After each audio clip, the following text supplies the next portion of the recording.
We were thinking about putting in metal detectors at the entrance. Everyone gets served with subpoenas as an invitation. You're hereby ordered to appear before the Honorable Dr. Dre and the officers of GF Entertainment as a guest of the court to witness the springing of Death Row Records. Put your hands together. Come on, y'all, make some noise. We invited virtually every major record company executive in Los Angeles and New York, and it was so big that we originally planned on spending around 20, 25,000. I think it turned out to be 35 or 50. They had enough money at that time behind them, and they looked good. For somebody that comes out of nowhere to have a party at Chase's on Grammy night, which is reserved generally for all the white people. It's also a place that would never be associated with rap music in any way unless it was something co-sponsored by a white group.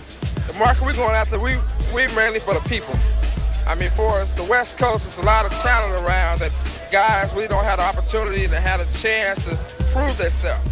So as far as GF Entertainment goes with the studio and the films, we're giving all the youngsters an opportunity from all the neighborhoods where basically we haven't forgot where we came from. I personally interviewed all of the players that were there. GF Entertainment is a multimedia company. We have Death Row Records, we have a movie production unit, concerts, we're going to be doing pay-per-view concerts, and all kinds of exciting things. The Chronic was finished.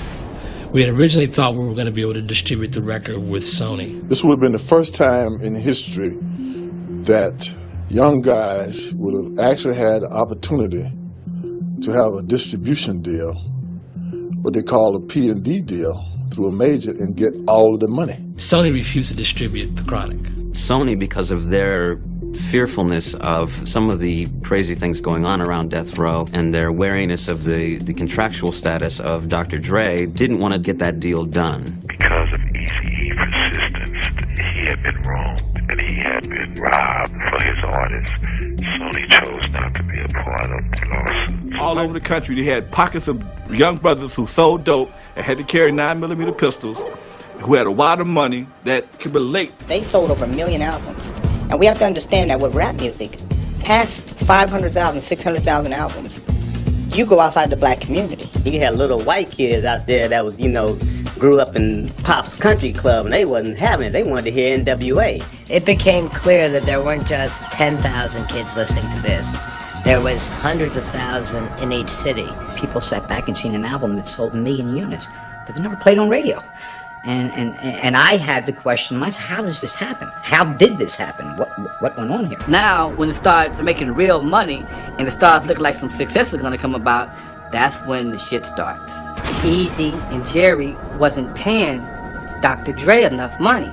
At that time, I was owed money, but they wasn't paying it. You know what I'm saying? I think they were trying to starve me out. As hard as you work for your money, there's at least 2 or 3 people out there working just as hard to get it from you.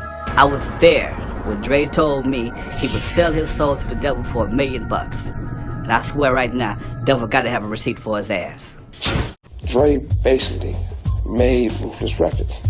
I mean, he did the music. He probably the one who, knew how to work with the artists. And it must have been him and Eazy's company together. And then when Eazy met Jerry, Jerry came in and Dre out and say, I'll give you a little bit more money. We just use Dre basically as a slave.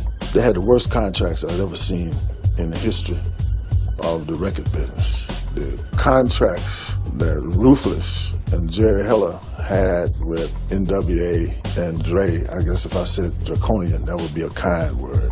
In the process of having a number of conversations with Doc and Dre, the question came up about how can we be assured that we're going to get paid in the future? Dick said, look, Dre, if you can make records the way you make records, I'll show you how to start a company.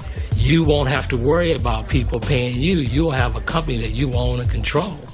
I suggested that, why don't you guys go and talk to Eazy and see if you can make a deal where Dre continues to produce Eazy. For Ruthless, he continues to produce NWA and the other acts. I was consulting for Ruthless, for Eazy-E, working through Jerry Heller. One day, Dre came in with Suge to my office in Hollywood and simply said they had left Ruthless were starting their own company called Death Row Records. It didn't go down like we were supposed to, and so Eazy had to be persuaded to make some moves to make things happen. According to court papers, Suge and friends basically came in and told Eric and Jerry Heller Dre was leaving and they couldn't stop them, and that this was not just legal, it was physical, it was personal. The stories that Eric E. told was that they came in with baseball bats, threatened guns. Under threat of his life and telling him that they would kill his mother and that they were holding me hostage. Under those kinds of duress, got him to sign releases for Dr. Dre. I wasn't there. I wasn't in the room. But when Eazy-E said in the papers that me and the chairman of Sony, Tommy Mottola, was in the room with bats and pipes, he's obviously a liar. There's no question that we have substantial documentary evidence of a conspiracy here.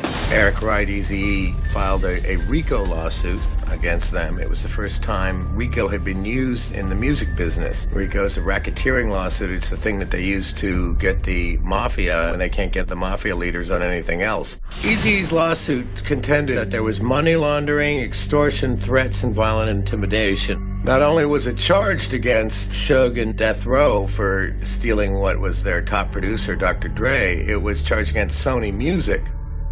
From day one, this label was born amidst a controversy that involved violence. But you know, my opinion was, look, I ain't no punk. You don't gotta talk for us. We're gonna go in there to speak for ourselves. Instead of getting $1, we want 5. You know, and our masters, and our ownership. What they ended up with is going over to Interscope and getting one of those regular slave deals. I even had to go pay off Ruthless, Eazy, Jerry Heller, and have the Chronic distributed through Priority Records. Eazy was getting on Dre's Chronic record like 50 cents a copy and maybe 25 cents, meaning, yeah, Dre Day, he talking shit about me. But every time Dre Day sell a record, I get 25 cents a copy. After they signed the agreement, I think they realized that they needed to leave, and they did. All of a sudden, they disappeared. Suge cut off all ties with, you know, the people he was dealing with in the beginning, and we got a whole new office and a whole new crew. And that really became kind of the rupture of the relationship between Dick and Suge and Doc and Dre. The Chronic rolls out and sells 5 million copies, generates $50 million that saved Interscope, made Interscope. We invented something that wasn't out there. So it was fresh, and everybody wanted it, from the East Coast to the West Coast, period. You couldn't turn on MTV without seeing Dr. Dre. First time I performed songs for the Chronic was with Dr. Dre, and we did like a small little concert in Compton. And man, motherfuckers was singing every word of the songs, and it made me feel like, damn, this is my life right here. To me, it wasn't like, okay, Dre is advocating everybody smoke weed. He wasn't saying that. He was saying my album is dope. Do you understand what I'm saying? My album is dope. Buy it. It was a good record. I know a lot of cats that's pissed off behind those records right now because they say they haven't been paid or didn't get credit for it. I liked it. I mean, I was surprised by it. I was happy with it. In fact, I still play it from time to time. I don't like listening to his voice on this shit, but I still listen to it.